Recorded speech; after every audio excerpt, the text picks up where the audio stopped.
So ఈరోజు జరిగిన CGL shift 3 exam questions memory based questions discuss చేద్దాం. సో ఫస్ట్ వన్ చూద్దాం. So next, which ruler started the construction of Konark sun temple? Shift 2లోనేమో మనకి styles అడిగారు, temple styles. ఇక్కడికి వచ్చేటప్పటికి కోనార్క్ సన్ టెంపుల్ని ఎవరు కన్స్ట్రక్ట్ చేశారని అడుగుతున్నారు. నరసింహ మహాదేవన్ 1. నరసింహ మహాదేవన్ 1. సో ఈయన ఈస్టర్న్ గంగా డైనాసిటీకి సంబంధించిన పర్సన్. ఈస్టర్న్ గంగా డైనాసిటీకి సంబంధించిన నరసింహ మహాదేవన్ 1 అనే పర్సన్ మనకి కోనార్క్ సన్ టెంపుల్, కోనార్క్ సూర్య దేవాలయాన్ని ఒడిస్సాలో నిర్మించడం జరిగింది. సో అలాగే ఇంకొన్ని టెంపుల్స్ని ఒకసారి రివైజ్ చేద్దాం. కొన్ని టెంపుల్స్ని అడిగే ఛాన్సెస్ ఉన్నాయి కాబట్టి. ఇందాకే నేను షిఫ్ట్ 2లో చెప్పాను మీకు కైలాసనాథ టెంపుల్ అని.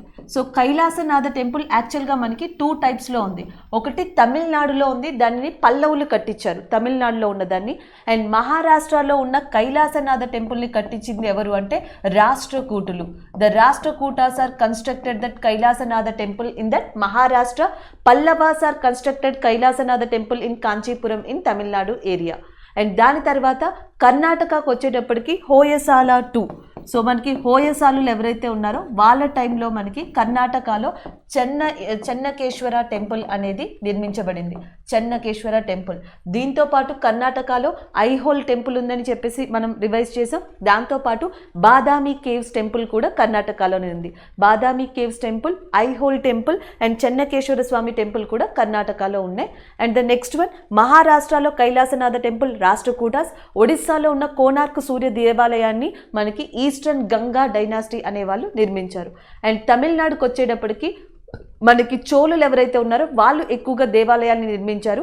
గంగైకొండ చోళాపురం, బృహదీశ్వర ఆలయం లాంటివి మనకి చోళులు నిర్మించడం జరిగింది. వాటితో పాటు తమిళనాడులో ఇంకొక ఇంపార్టెంట్ టెంపుల్గా ఆది కుంభేశ్వర అనే టెంపుల్ని కూడా చెప్తారు. సో ఆది కుంభేశ్వర అనే టెంపుల్ ఎక్కడుంది అంటే మనకి తమిళనాడు ఏరియాలో ఉంది. అలాగే ఉత్తరాఖండ్లో రామాయణకి సంబంధించిన ఒక టెంపుల్ ఉందంట, దాని పేరు తుగాంత్ టెంపుల్.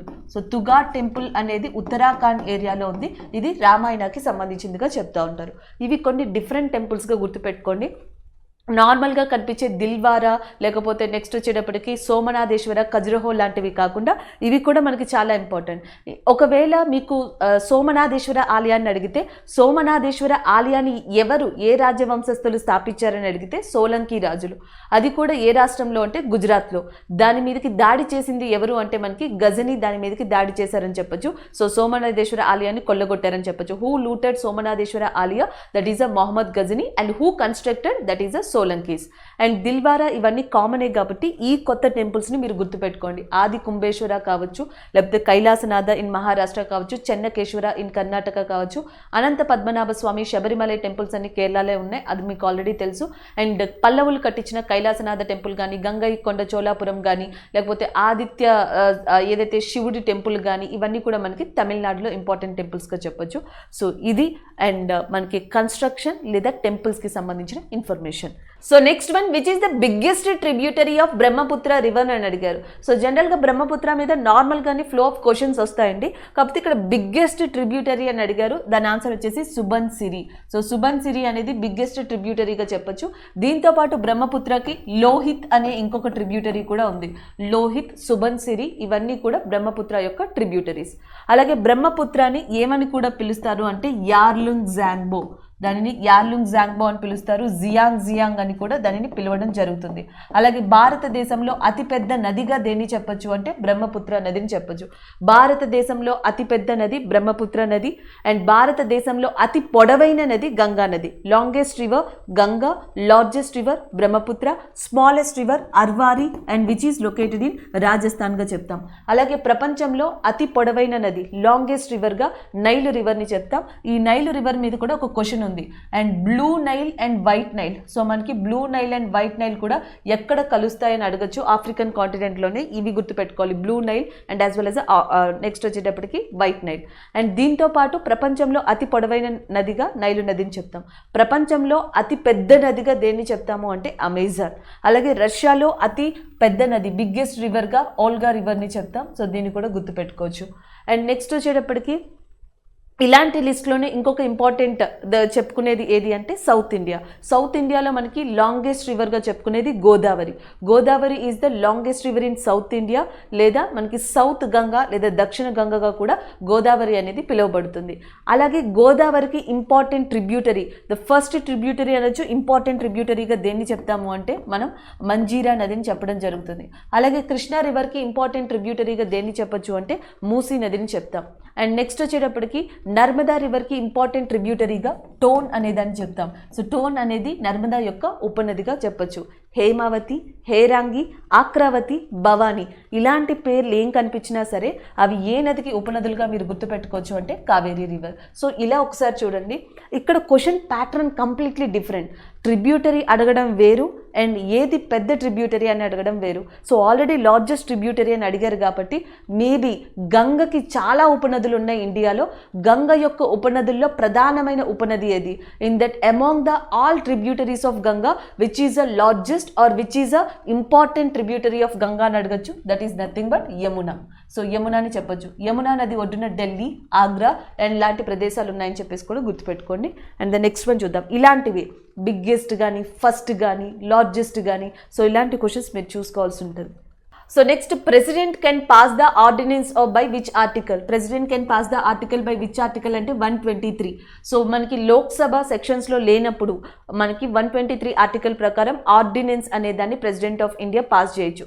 యాక్చువల్గా లోక్సభ అని ఎందుకు అంటున్నాను అంటే either one of the house అనేది మనకి సెక్షన్లో లేనప్పుడు మనకి 123 ఆర్టికల్ ద్వారా ప్రెసిడెంట్ ఆఫ్ ఇండియా ఆర్డినెన్స్ని పాస్ చేయొచ్చు. సో పార్లమెంట్లో రాజ్యసభ పర్మనెంట్ హౌస్ కాబట్టి ఇంకా లోక్సభ అనేది మనకి ఎప్పుడైతే డిజాల్వ్ అయినప్పుడు లేకపోతే లోక్సభ విధుల్లో లేనప్పుడు ఆ టైంలో మనకి ఆర్డినెన్స్ని ప్రెసిడెంట్ ఆఫ్ ఇండియా పాస్ చేయొచ్చు ఆర్టికల్ 123 ద్వారా. అండ్ నెక్స్ట్ 143 ఆర్టికల్ ఉంది. సో 143 ఆర్టికల్ ద్వారా సుప్రీం కోర్ట్ నుంచి ప్రెసిడెంట్ ఆఫ్ ఇండియా అడ్వైజ్ని పొందొచ్చు. ఆయనకి కావాల్సినప్పుడు ఎయిడ్ అండ్ అడ్వైజ్ని సుప్రీం కోర్ట్ ద్వారా ప్రెసిడెంట్ ఆఫ్ ఇండియా పొందొచ్చు, న్యాయ సలహాని ఆర్టికల్ 143 ద్వారా. అలాగే నెక్స్ట్ వచ్చేటప్పటికి 112 అని వచ్చేసి ఉంది. ఆర్టికల్ 112కి సంబంధించి ఏది అంటే యూనియన్ బడ్జెట్. సో యూనియన్ బడ్జెట్ని మనకి పార్లమెంట్లో ప్రవేశపెట్టినప్పుడు ప్రెసిడెంట్ ఆఫ్ ఇండియా ఆమోదం కంపల్సరీ, అది ఆర్టికల్ 112 కిందకు వస్తుంది. అండ్ నెక్స్ట్ వచ్చేటప్పటికి ఆర్టికల్ 111 అంటాం. సో 111 లేదా ఆర్టికల్ 111లో ప్రెసిడెంట్ ఆఫ్ ఇండియాకి సంబంధించిన ఎసెంట్ ఆఫ్ బిల్స్ అనేది దీంట్లో ఉంటుంది. అంటే ఒక బిల్లు పార్లమెంట్లో పాస్ అయిన తర్వాత ఆ బిల్లు చట్టంగా మారాలంటే ప్రెసిడెంట్ ఆఫ్ ఇండియా రాష్ట్రపతి అంగీకారం కంపల్సరీ. ఆ అంగీకారాన్ని రాష్ట్రపతి ఆర్టికల్ ఏదైతే మనకి 111 అని ఉందో 111, సో ఈ ఆర్టికల్ ద్వారా యూస్ చేసుకుంటారు. ఈ ఆర్టికల్లో మనకి లైక్ వీటో పవర్స్ని కూడా యూస్ చేసుకోవడం జరుగుతుంది. Suspensive veto, absolute veto, pocket veto లాంటివి మనకి ప్రొవైడ్ చేయబడతాయి ప్రెసిడెంట్ ఆఫ్ ఇండియా బిల్ గురించి అంగీకారం తెలిపినప్పుడు. ప్రెసిడెంట్ ఆఫ్ ఇండియాకి ఎన్ని వీటో పవర్స్ ఉంటాయంటే 3, ఒకటి అబ్సల్యూట్, 2 సస్పెన్సివ్ అండ్ 3వది వీటో. అండ్ ఈ అసెంట్ బిల్ అనేది ఏ ఆర్టికల్కి వస్తుంది అంటే 111 అండ్ యూనియన్ బడ్జెట్కి సంబంధించి and 112. And next supreme court న్యాయ సలహా తీసుకోవచ్చు president of India under article 143. And next ordinance pass చేయొచ్చు under article 123. President of India shall be there అని చెప్పే ఆర్టికల్ ఏది అంటే 52గా చెప్తాం. అండ్ నెక్స్ట్ వచ్చేటప్పటికి అటార్నీ జనరల్ ఆఫ్ ఇండియాని అపాయింట్ చేసేది ఆర్టికల్ 76 కింద. ఇవి ప్రెసిడెంట్ ఆఫ్ ఇండియాకి సంబంధించినవిగా చెప్పొచ్చు. అలాగే ఫస్ట్ ప్రెసిడెంట్ ఆఫ్ ఇండియాగా ఉన్నది మనకి బాబు Rajendra Prasad garu. And next present president of ఇండియాగా ఉన్నది Ramnath Kovind. Steel authority of India limited అనేది ఎక్కడుంది అని అడుగుతున్నారు. దీని హెడ్ క్వార్టర్స్, సో దీని హెడ్ క్వార్టర్స్ వచ్చేసి ఢిల్లీలో ఉంది. అండ్ దీని యొక్క చైర్మన్గా జాన్ మంత్లో అపాయింట్ అయిన పర్సన్ సోమముండల్గా చెప్పొచ్చు. So Soma Mondal is appointed as a chairman of steel authority of India limited. దీని హెడ్ క్వార్టర్స్ వచ్చేసి మనకి ఎక్కడుందంటే ఢిల్లీలో లొకేట్ అయి ఉంది. అండ్ నెక్స్ట్ వన్ చూద్దాం. Next, Hemis national park is in which state? So Hemis national park ఎక్కడుందంటే లడాక్. సో థర్డ్ షిఫ్ట్ కొంచెం లిబరల్గా ఉందని చెప్పొచ్చు ఫస్ట్ అండ్ సెకండ్ షిఫ్ట్ కన్నా. సో కొంచెం ఈజీనెస్ అనేది మనకి థర్డ్ షిఫ్ట్లో కనిపించింది. Like Hemis national park is located in Ladakh area. భారతదేశంలో ఎక్కువ నేషనల్ పార్క్స్ ఉన్నవి ఎక్కడ అంటే మధ్యప్రదేశ్లో ఉన్నాయి. మొదటగా 9 ఉన్నాయి, ఇప్పుడు ఇంప్రూవ్ అయ్యాయి. ఒకసారి చూసుకోండి దాన్ని కూడా. మధ్యప్రదేశ్లో ఎక్కువగా నేషనల్ పార్క్స్ ఉన్నాయి. హెమీస్ వచ్చేటప్పటికి మనకి లడాక్లో ఉంది. సైలెంట్ వ్యాలీ నేషనల్ పార్క్ అనేది కేరళలో ఉంది. And SV SVS national park అనేది మనకి శ్రీ వెంకటేశ్వర నేషనల్ పార్క్ ఆంధ్రప్రదేశ్లో ఉంది. మధుమలై అనే నేషనల్ పార్క్ తమిళనాడులో ఉంది. అలాగే Bhitarkanika national park is in Odisha, Sundarbans is in West Bengal, Manas, Kaziranga లాంటి నేషనల్ పార్క్స్ అన్ని కూడా మనకి అస్సాంలో ఉన్నాయి. యాక్చువల్గా ఎస్ఎస్సిలో నార్త్ ఈస్ట్ ఇండియాలో 3 నేషనల్ పార్క్స్ ఇంపార్టెంట్. మానస్, కాజీరంగ్ ఇవి వచ్చేటప్పటికి అస్సాంలో ఉన్నాయి. నెక్స్ట్ కీబుల్ లామ్జోవా అనే ఫ్లోటింగ్ నేషనల్ పార్క్, అది మనకి మణిపూర్లో ఉంది. సో ఆల్రెడీ చాలాసార్లు అడిగి ఉన్నారు కాబట్టి మేబీ అడగకపోవచ్చు, లేకపోతే అడిగే ఛాన్సెస్ కూడా ఉన్నాయి కాబట్టి వాటిని గుర్తుపెట్టుకోండి. మొత్తానికి ఈరోజు చూసుకుంటే wild life sanctuary, bird sanctuary, national parks, వీటి 3 కాన్సెప్ట్ నుంచి ఏదో ఒక షిఫ్ట్లో ఒక క్వశ్చన్ అనేది అడగడం జరిగింది. నెక్స్ట్ వన్ చూద్దాం. Next, when was Magsaysay award started? So Magsaysay award అనేది ఎప్పుడు స్టార్ట్ అయింది అని అడిగారు. దట్ ఈస్ నథింగ్ బట్ 1957గా చెప్పొచ్చు.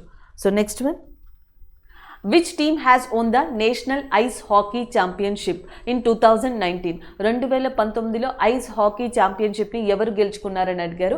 ITBP, Indo Tibetan Border Police Force దీన్ని గెలుచుకున్నారు. ఇది 1962 అక్టోబర్ 24న స్థాపించబడింది. అంటే ఇంకొంచెం బ్యాక్ వెళ్ళారని చెప్పొచ్చు. లేదా ఈ ఐసీ హాకీ, ఐసీ ఫెస్టివల్ ఇలాంటి రిలేటెడ్ కాన్సెప్ట్లో అడుగుతున్నారని చూడొచ్చు. ఎందుకంటే మార్నింగ్ ఐస్ రిలేటెడ్ ఫెస్టివల్ గురించి అడిగారు. అది లడాఖ్లోని లే ప్రాంతంలో స్టార్ట్ అయింది. దాని గురించి డిస్కస్ చేసాం షిఫ్ట్ 1లో. ఇప్పుడు వచ్చేటప్పటికి which team was won the national ice hockey championship అని అడుగుతున్నారు. That is the Indo Tibetan Border Police Force. Next చూద్దాం, which process autotrophs use to make the food? So ఏ ప్రాసెస్ ద్వారా మనకి ఆటోట్రోప్స్ అంటే ప్లాంట్స్ అనేవి ఫుడ్ని ప్రిపేర్ చేసుకుంటాయని అడుగుతున్నారు. That is nothing but photosynthesis, కిరణజన్య సంయోగ క్రియ ద్వారా చేసుకుంటాయి. So next one, all India Harijan Sangh established in which year అని అడుగుతున్నారు. 1932. సో దీన్ని స్టార్ట్ చేసింది కూడా ఎవరు అంటే మనకి మహాత్మా గాంధీ. అన్టచబిలిటీ, అంటరాని తరాన్ని నిర్మూలించడం కోసం అండ్ యాజ్ వెల్ యాజ్ అలాంటి పీపుల్ కోసం, ఎవరైతే దీనివల్ల సఫర్ అవుతున్నారో అలాంటి పీపుల్ కోసం మనకి ఆల్ ఇండియా హరిజన్ సంఘ్ని ఎస్టాబ్లిష్ చేసింది మహాత్మా గాంధీ ఇన్ 1932గా చెప్పొచ్చు. సో ఇవి ఈ షిఫ్ట్లో మనకి స్టూడెంట్స్ ఇన్ఫర్మేషన్ ఇచ్చిన క్వశ్చన్స్గా చెప్పొచ్చు. Thank you.